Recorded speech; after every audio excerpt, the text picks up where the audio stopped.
Bueno, muchachos, le doy la bienvenida a la segunda clase oficial mía. Eh, bueno, hoy vamos a ver lo que es la exploración de la cintura pelviana. Eh, Estoy tratando nada más de compartir pantalla ahora. Ahí está. Bien, como les decía, vamos a ver la exploración de la cintura pelviana. Es un tema que no es tan complicado, tiene pocas patologías, van a ver que es bastante simple. Vean, ahí ya estoy compartiendo, por lo menos me estoy informando de eso. Vean el video todas las veces que sea necesario para poder entenderlo. Consulten por Classroom, YouTube, correo, por donde les quede más cómodo. No se queden con dudas porque acuérdense que esto va a una parte evaluativa. Bien, vamos a hacer un pequeño, no me voy a detener mucho en esto porque la idea no es que empecemos a estudiar la anatomía, no es una materia de primer año, ustedes ya la saben, es dar un refresco nomás. Y si ustedes ven que hay algo que todavía no les suena, hay algo que tienen duda, hay algo que tendrían que refrescar, bueno, ese es por ahí el motivo de anexar estas partes. Todas estas cosas las tenemos que tener, obviamente, sabidas. Bueno, ¿cómo está compuesta la cadera? Que es la articulación que vamos a examinar en el día de hoy. Bueno, la principal articulación es la coxofemoral, que es una enartrosis, obviamente. Está comprendida por los dos huesos, que es el fémur y el coxal, y la superficie articular, sabemos que es la cabeza del femoral, con el acetábulo, con su rodete de cartílago que va a mejorar la coaptación. Bien.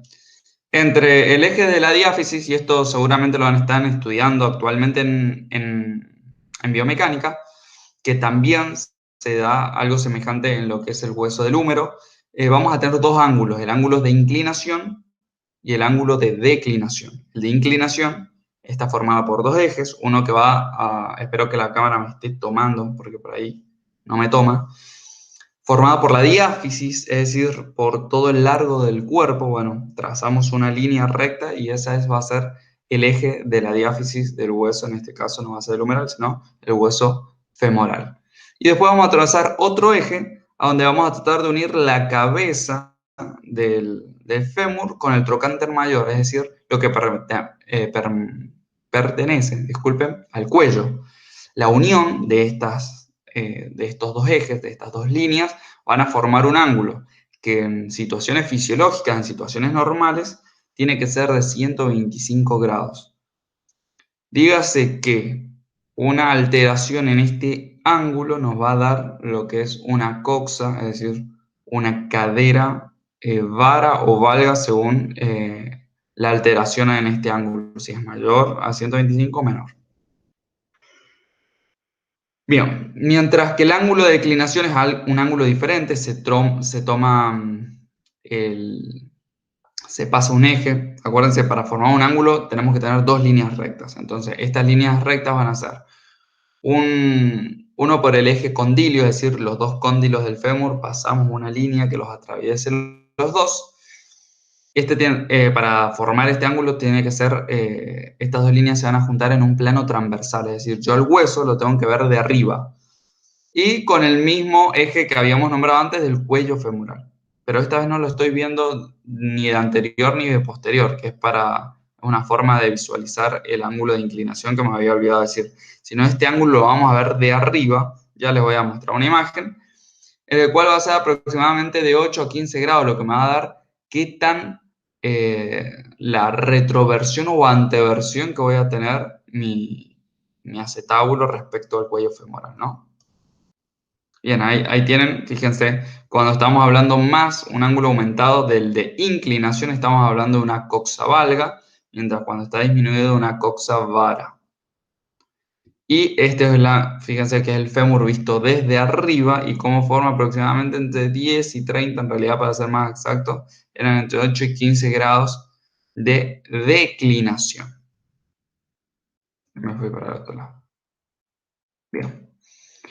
Bueno, vamos a clasificar los músculos según la función en la cadera. Vamos a tener los que estabilizan, los que sujetan y los que inestabilizan. Sin embargo, son muy importantes todos en su conjunto y que estén en equilibrio.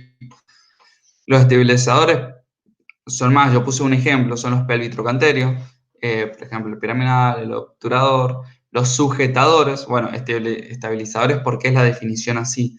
Porque lo que van a provocar es, justamente como la palabra dice, estabiliza, es decir, va a acercar las superficies articulares, eh, eso, va a acercar las superficies articulares, van a hacer que estén más juntas. La contracción de estos músculos van a propensar, disculpe, van a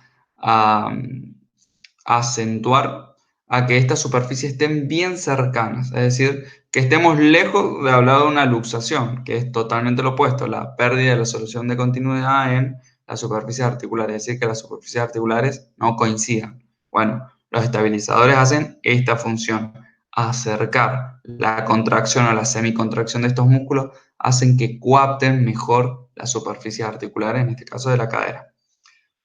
Ejemplo, los pelvitrocanterios. Los sujetadores, aquellos que van a tener otra función de mantener fijo al hueso para que puedan tener una función exitosa los estabilizadores.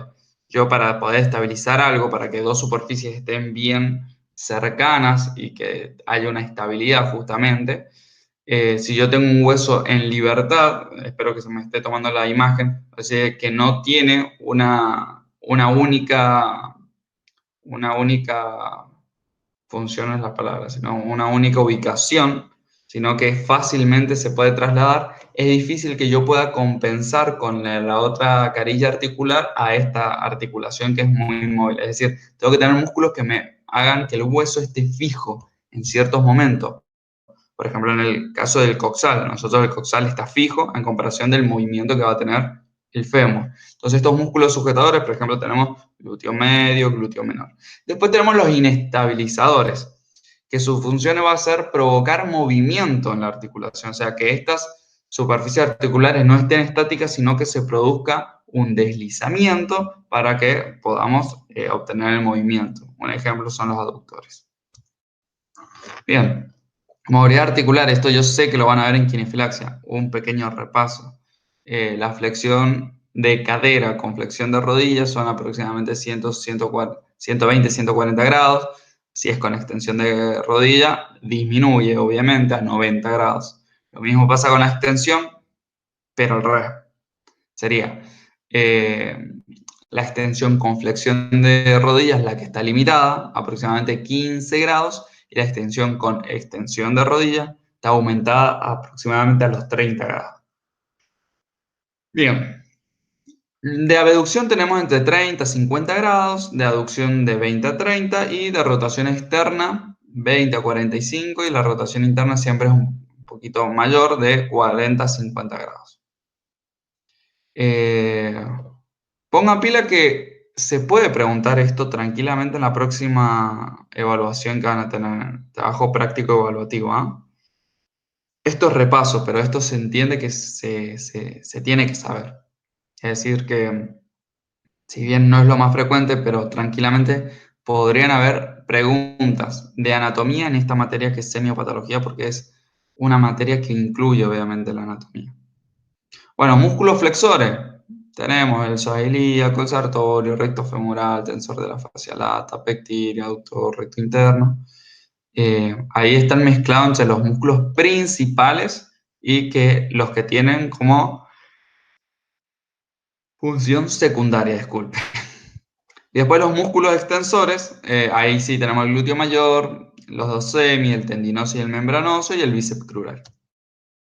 Bien.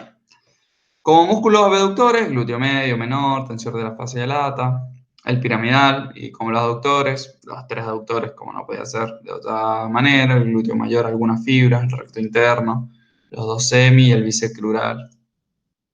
Y los rotadores externos, piramidal, obturadores y géminos, rotadores. Fíjense que ahí puse dos veces rotadores externos. Glúteo menor, pectíneo y tensor de la fascia de lata corresponden al grupo de rotadores internos. Ya lo voy a corregir.